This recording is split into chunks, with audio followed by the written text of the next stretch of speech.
Welcome to week 5. The topic for this screencast is on attachment theory. So attachment is a psychodynamic theory. It relies a lot on the unconscious, and it relies on early childhood. Attachment is a central concept in understanding development. It's a very useful theory for us as social workers, working both with children and families as well as adults. It's psychodynamic because it relies on the concept of the unconscious. And it's also really important to know that attachment is a fundamental need. It has a biological basis. Infants need to survive. They need attachments for protection and for the provision of basic needs. And attachment to caregivers is a universal experience. It happens in every culture, in every society, and it has happened throughout history. So attachment assumes that the primary importance of early experience influences the development of interpersonal behaviors and relationships throughout one's lifespan. And attachment theory has established, through lots of research, that infants and young children need consistent, predictable relationships with one particular person in order to thrive and develop. And thrive and develop means psychologically, biologically, and socially. So Mary Ainsworth is one of the theorists, one of the main theorists who developed attachment theory. And she built on the work of John Bowlby, who actually looked at the way that animals imprint and the way that animals are attached with their parents as a guide for thinking about, well, how do human infants attach, and what is the importance of the interactions with the parents and caregivers. So she conducted the strange situation experiments, and you may have heard about this in one of your psychology courses as an undergrad, but the strange situation basically is a group of parents and their infants, and this happened through observation. So they observed how the infant interacts with their mother. This was all done with mothers. So they left the mom and the infant alone in a room, and they observed how the infant was interacting with the mother. They introduced a stranger into the room, and they observed what happens when the stranger is introduced into the situation. The stranger plays with the baby and with the mom. Then the mother leaves for a short period of time. So the baby is left alone for a brief period of time. And then the observation, what does the baby do on its own? And then how does the infant interact when the mother returns? So they were looking at the behavior mostly of the child and how the child was responding to the parent's presence, to the parent's absence, and then to reunification with the parent. So out of Ainsworth's research on the strange situation, 4 types of attachment were identified. The first is secure attachment. That is where the infant was able to remain consistent with the mother's absence, and was happy to see the mother upon the mother's entrance into the room. So in a secure attachment, you're unconcerned about security needs. You direct your energies toward non-attachment related activities. What that means is that the infant continues to play with toys, continues to be engaged, is not so focused on the mother, but rather is calm, is secure, and signifies that the infant doesn't worry about whether its needs are going to get met or not, because the infant has security that the mother is going to provide for him or her. So that's a secure attachment.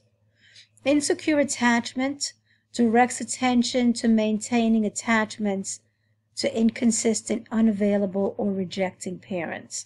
So an insecure attachment is when the mom re-entered the room, the infant was difficult to soothe, the infant was fussy, the infant was clinging to the mother, as if the infant was afraid that the mother was going to leave and the infant was going to be abandoned. That's an insecure attachment.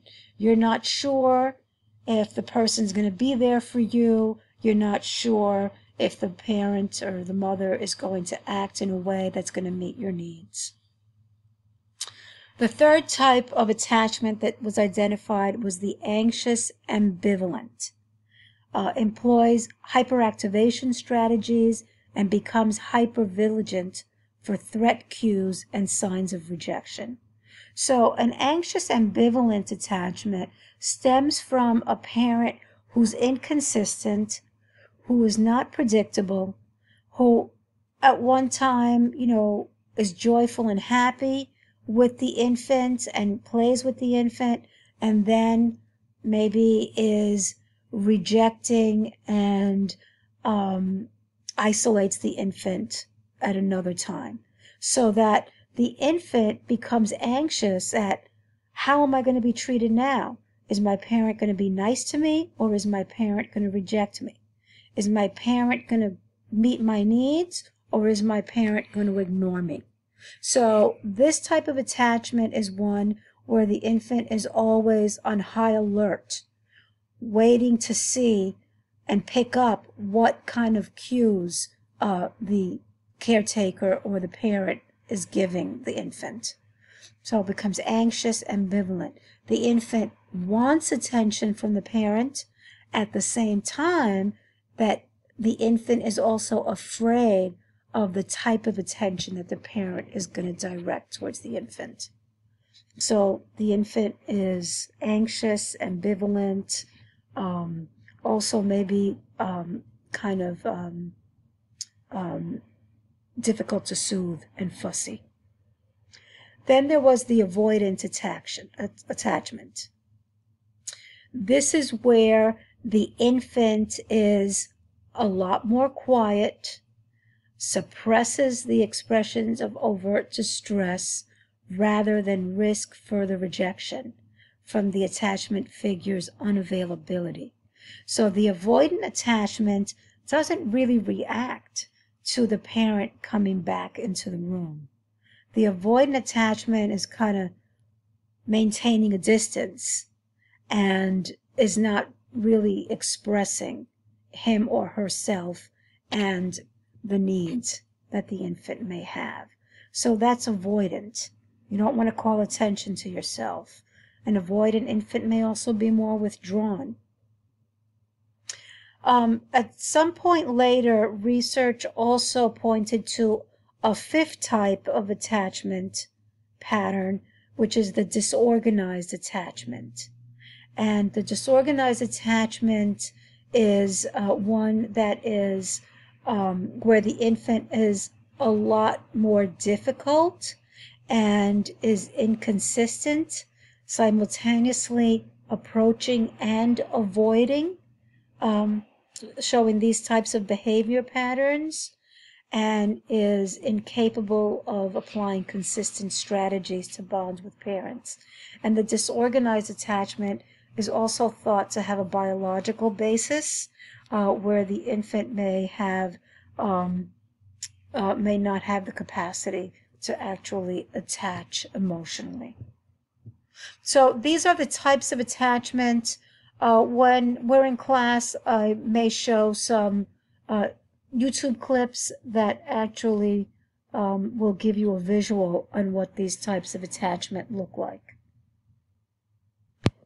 So the basic foundation for attachment is the type of attention that the caregiver or the parent engages in with the child, especially face-to-face contact and face-to-face ways of communicating. If you ever have spent time with an infant, infants are already instinctually hardwired to seek face-to-face contact.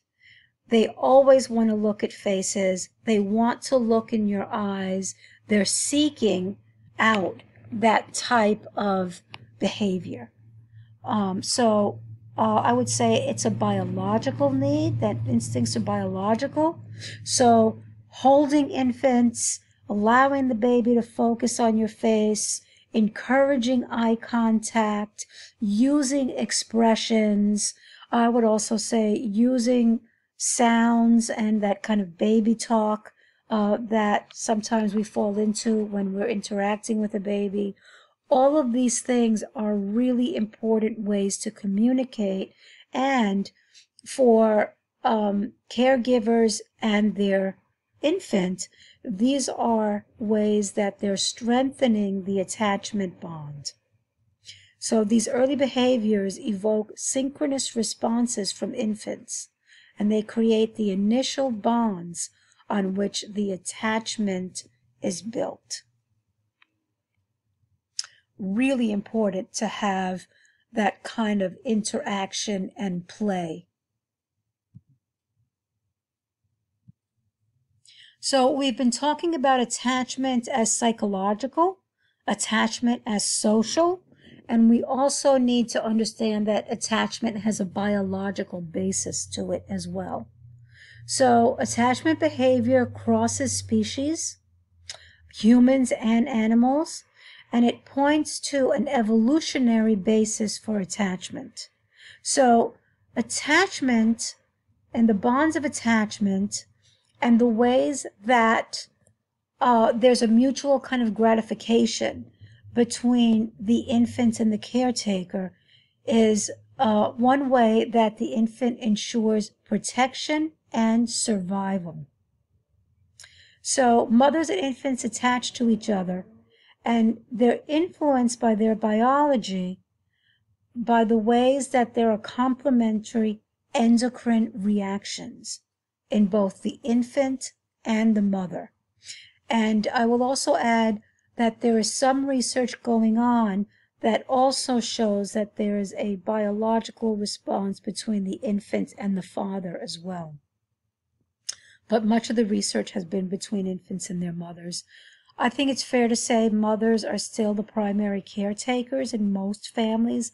Not all, but especially in infancy, especially if mom is breastfeeding, there is a very close attachment relationship between the infant and the mother. So there are hormones that are released at birth that actually, the work of the hormones is to allow the infant to respond to the mother and to the mother's initial touches and to sense the emotions that are also present in the mother. Okay, so the infant experiences a release of hormones so that the infant is kind of set on this path of attachment with its mother. And then there's a corresponding release of hormones in the mother that contributes to the feelings of well-being, openness, and love, and leads to the bonding experience with the infant. So it's a mutual process. And when the infants suckle at the breast, that stimulates the mother's secretion of oxytocin. And oxytocin is a hormone that's associated with caring, empathy, and social interaction.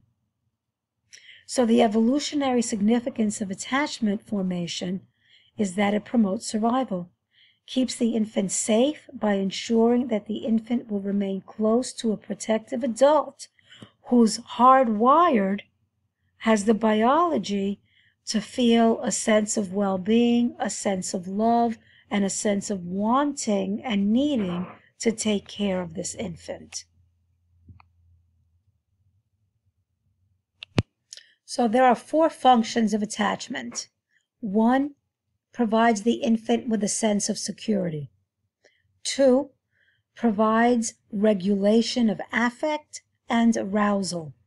Regulation of affect means emotional responses, and arousal means that the infant is able to interact and respond to emotional cues.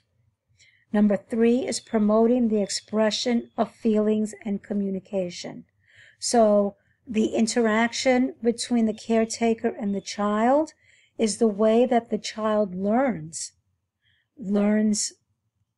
how to speak, learns about sounds, learns about emotional cues, learns how to recognize emotions. And number 4 serves as a basis for exploration. So what number 4 means is that the more secure the infant is with its caretaker, the more secure the infant will be exploring its environment, including other people. So these are the 4 basic functions of attachment in infancy. Especially providing that sense of security means trust, doesn't it? As well as, 2, 3, and 4 are also about promoting that feeling of trust, promoting a sense that the world is okay, I can interact with the world without feeling threatened or without fear. So it's important also to recognize that attachment is not only in infancy, but attachment bonds and attachment needs happen at each of Erikson's stages of development. So a toddler also needs attachment, right? Toddlers also need a sense of security. Toddlers also need their parent or caregiver to be that base for exploration. And if you've ever noticed or observed a toddler in the playground, right? A toddler will run around, will run after other kids, may play a game, but at a certain point, the toddler also looks around and wants to make sure that their caretaker is within sight, that they know where their caretaker is. That's an example of a base for exploration. Knowing where the caretaker is then allows the child to begin to have more autonomy and more exploration. And then the functions of attachment in terms of expression, recognizing emotions, developing one's sense of self, all of those are also pieces that begin with that early attachment relationship. So remember at the beginning of the screencast, I made the point that attachment is a psychodynamic theory. It's psychodynamic because the interactions with the caregiver, the parent, become internalized, so that the relationship with the caregiver or the parent becomes the child's working model of interactions and relationships with others. So those early attachment in infancy and toddlerhood creates an internal working model of attachment, and this guides our behavior in all future relationships. So attachment is through the lifespan. Our early relationships set the stage for our later relationships. And it's psychodynamic because our experiences and our relationships in early childhood are unconscious memories. They become internalized through patterns of behavior, patterns of reacting, expectations of other people, our sense of self, in relationships, all of these we learn from those early attachment relationships and then become internalized and become part of our personality and become part of the way we relate to others, what we expect from others, and what we expect of ourselves in relationships as well. So our attachment style is reenacted in relationships with others. So in a way, you can say that we normalize our own parental relationship. And one way that this works is that often parents reenact the ways that they were parented with their own child. One of the reasons that parenting practices need to be learned. We can't assume that we know how to parent because we're just going to reenact the ways that we were parented if we aren't aware that we need to make choices in what type of parent are we going to be. How do we want to treat our child? What do we want our child to learn? And how do we want our child to interact with others? So this idea of internal working models is an internalization of those early relationships that become our own patterns of interaction as we go through our own lives. So it is thought that by age 3, a child has already formed their internal working model of attachment, and that these patterns are now being applied to other relationships. And once established, these working models are unconscious. They unconsciously guide how the child appraises what is happening in relationships and how he or she responds or behaves within relationships. And although working models can change, they can change, like I said, through more learned parenting techniques. They can change through exploring our unconscious models through psychotherapy or through doing work and make more visible our own patterns in relationships, which sometimes it can be quite painful to realize that we have patterns that actually get in the way of being happy in relationships. But change becomes increasingly harder after age 3 or 4. That's why as adults, we find it hard to make changes, even when we want to make changes, even when we know that we're not satisfied with our relationships. It becomes difficult to change those ingrained, internalized patterns. And they tend to endure over time.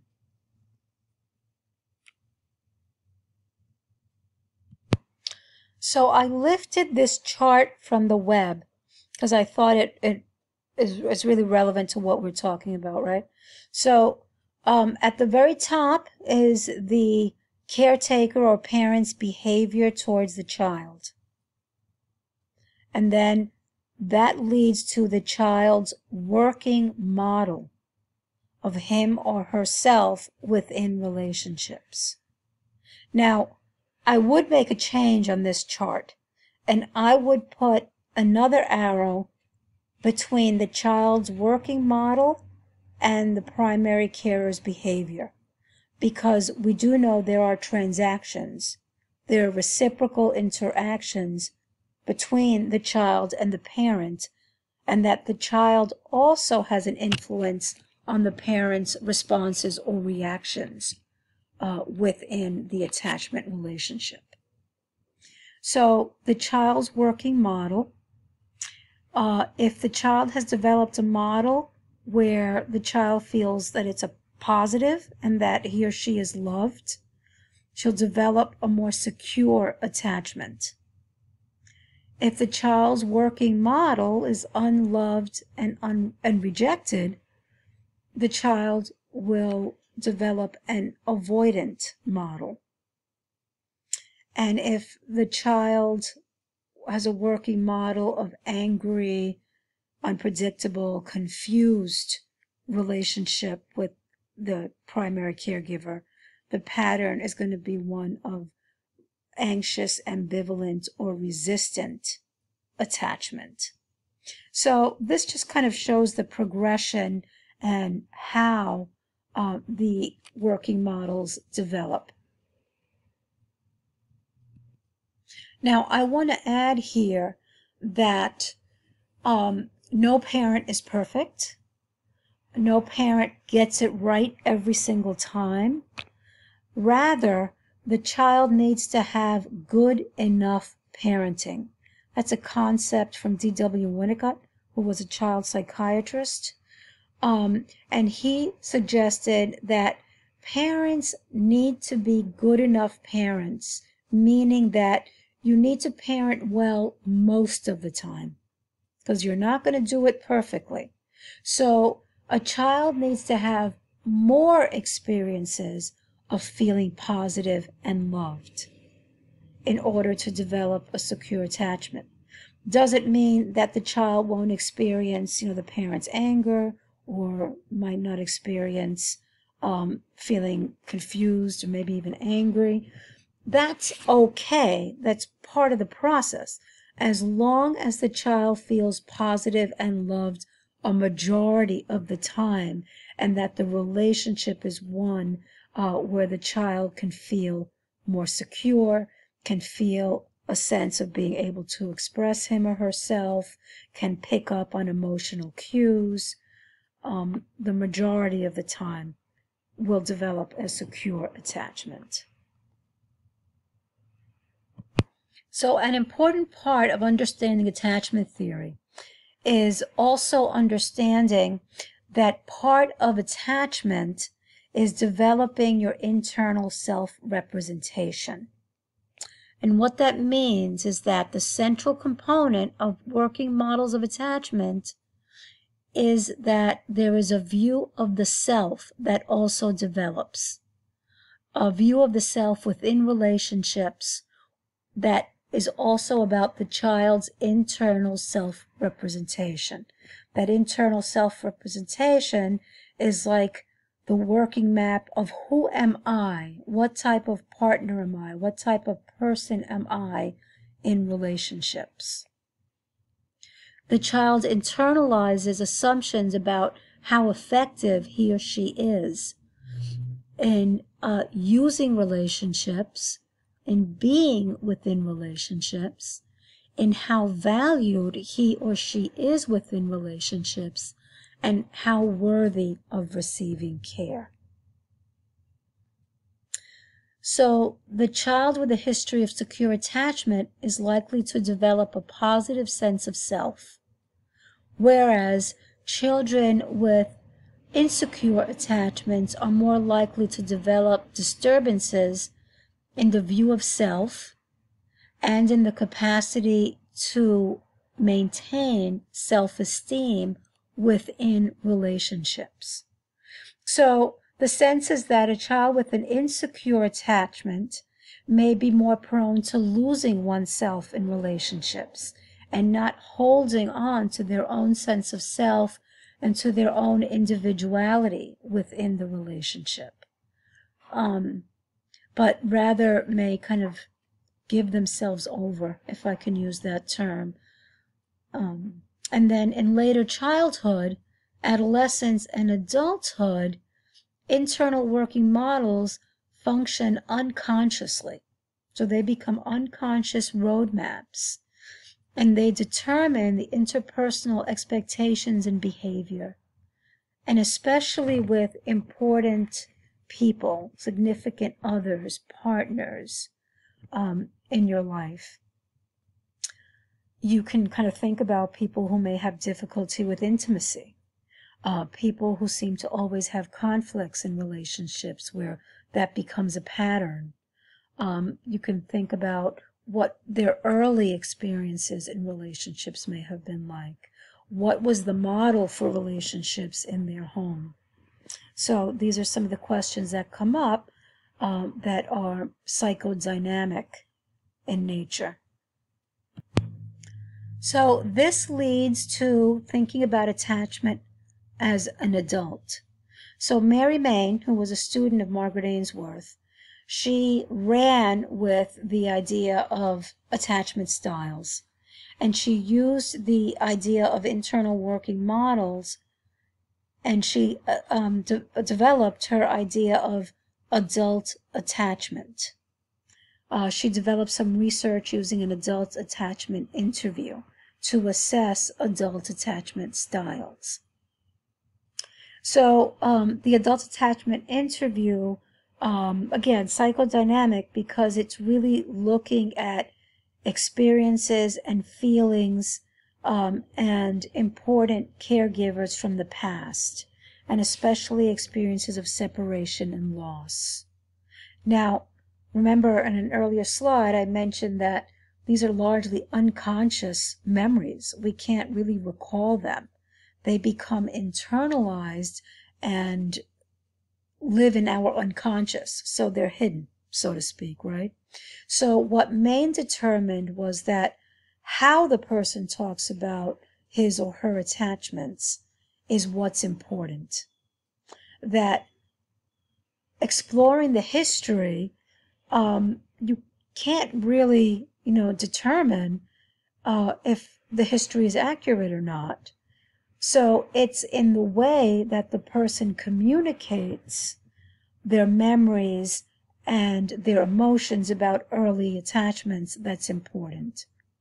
So the idea is that if a person speaks coherently, with moderate affect, and is self-reflective about her attachments, that is an indication of secure current internal working models of attachment.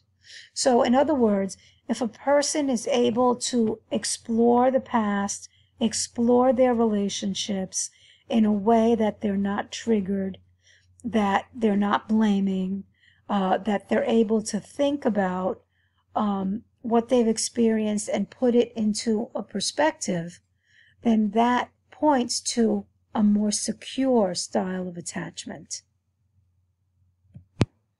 So looking at secure attachments again, as children, if you're able to separate from your parent without a high degree of distress, you're more likely to have trusting, lasting relationships. This was based on Mary Main's research.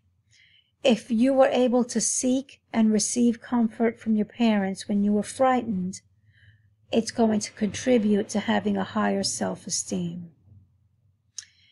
If you're able to greet your parents upon reunification with positive emotions, you're going to be more comfortable sharing your feelings with friends and partners. And if you prefer your parents to strangers, as children, you're also going to be more likely to seek out social supports. So this is the behavior in childhood and what you experienced, and this is the lasting impact on your adult relationships.